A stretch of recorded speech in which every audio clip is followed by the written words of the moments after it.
What is going on, guys? This is on the Tuff Shed 10 by 12. Had this thing put up back in the spring or summer of last year, I believe.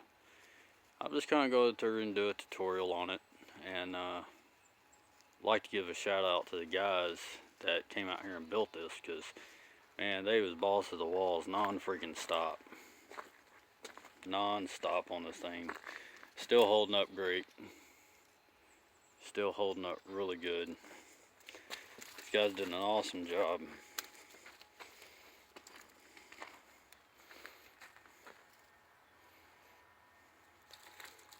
I put the gravel pad and stuff in here. Believe it or not, dug all this out behind a pick and a shovel. Shoveled all this stuff out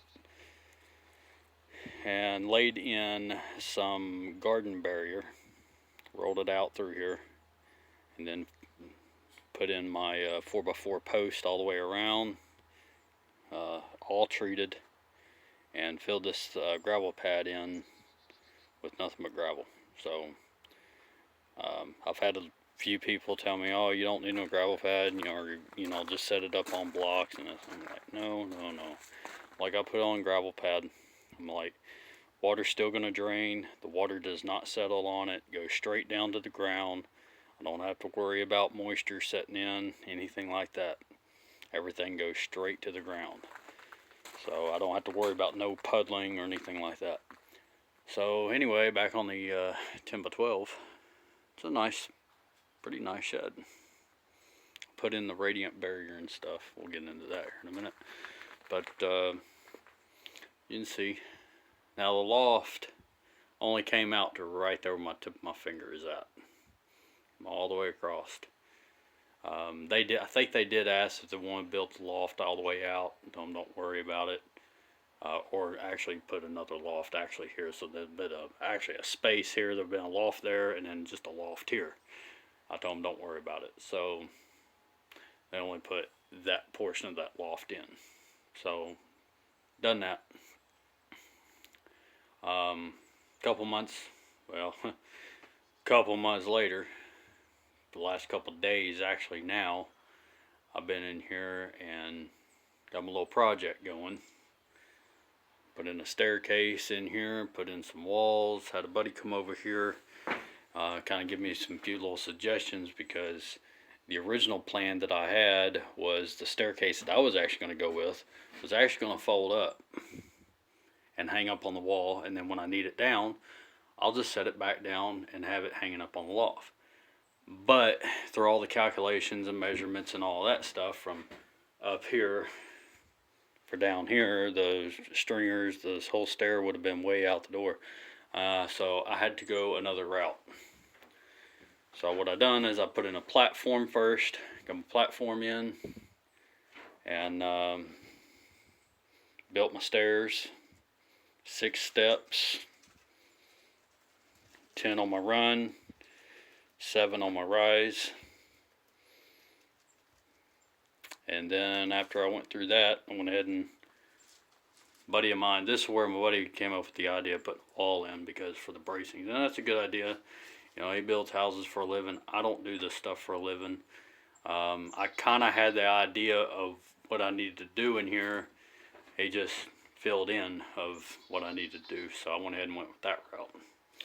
So I was like, well, since he mentioned to put a wall here, I told him, I said, well, I might as well go ahead and extend that wall out, so that way there's bracings for that, for the part of the loft. So that's what I went with, and it worked out really good.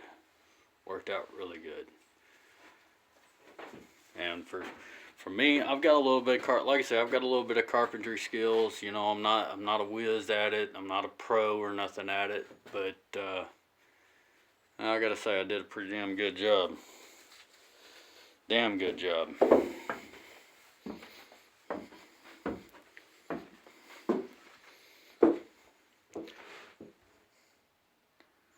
Add a little bit of, I don't know, a little decoration went ahead and put in a handrail, which is always good, I guess, because if I'm loading up boxes and stuff in here, or somebody else is loading up boxes and stuff in here, at least I don't take a chance in falling off this top loft. But that's what I done. I just went ahead and extended the whole entire loft completely out. Now back on the radiant barrier here, I'm going to be covering the ceiling with a roof line in it. Hopefully it'll be a little bit cooler up here.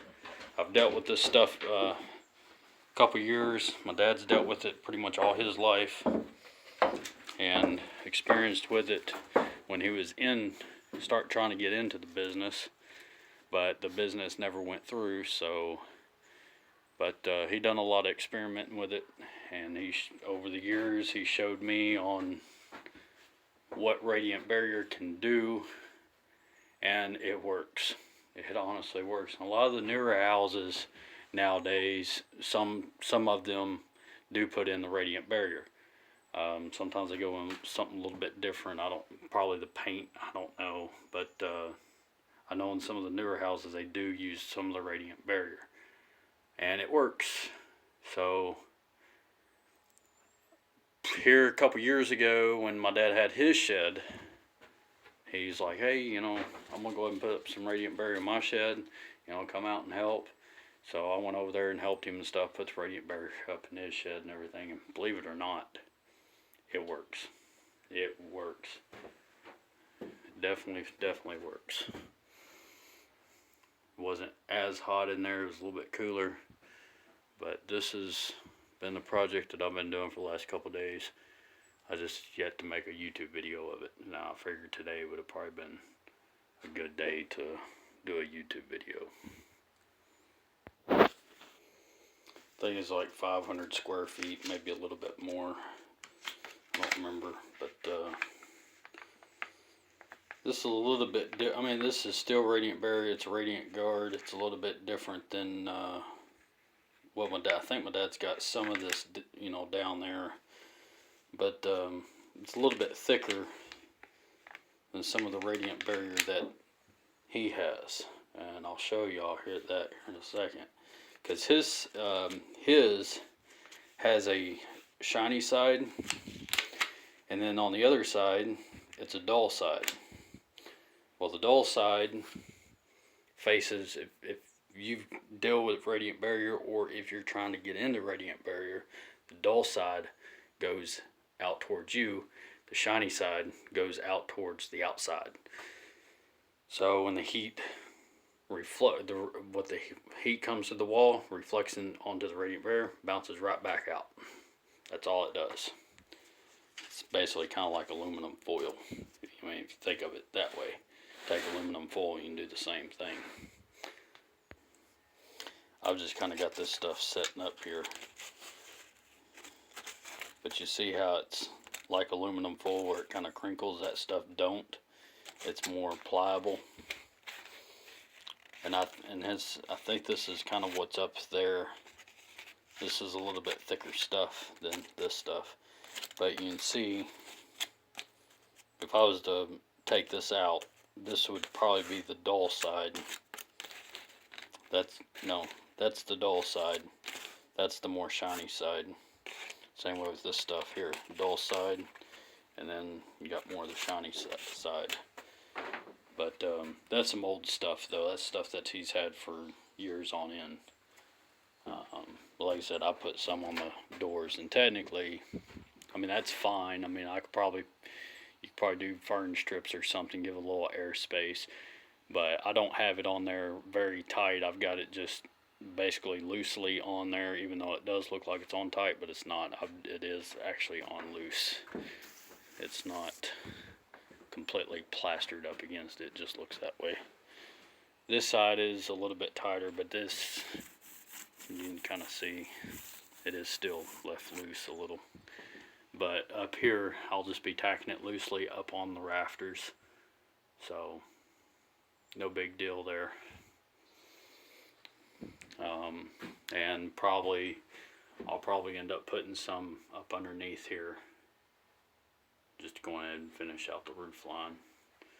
And I will put some up here, and on this far back wall, of course. So, but it's getting there. Like I said, I should have that done today. But I just kind of wanted to run through a little tutorial of the 10x12 shed. You're not gonna, like I said, if you get one of these, you're not gonna get with all of this here unless you just ask for it, or you get one with it. Because all these 10x12s are gonna come with is the shed and this loft. Unless, like I said, unless you get one that's got a dual loft in it. But the rest of it, I went ahead and just built for more storage space, so it's going to work out.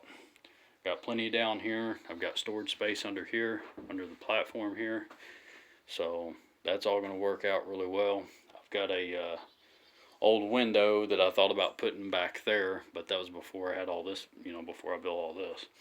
I thought about over here to put a window, that way you can see out, a little bit of light coming through there too.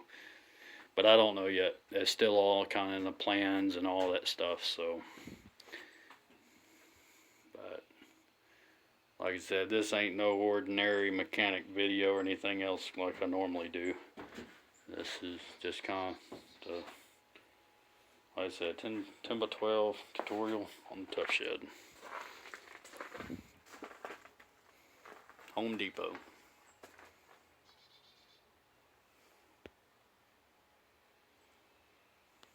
I got a 5-year warranty on it.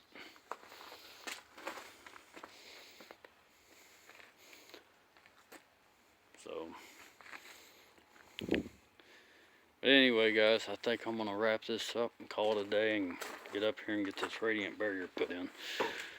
I'll see y'all later. All right, guys. Bye.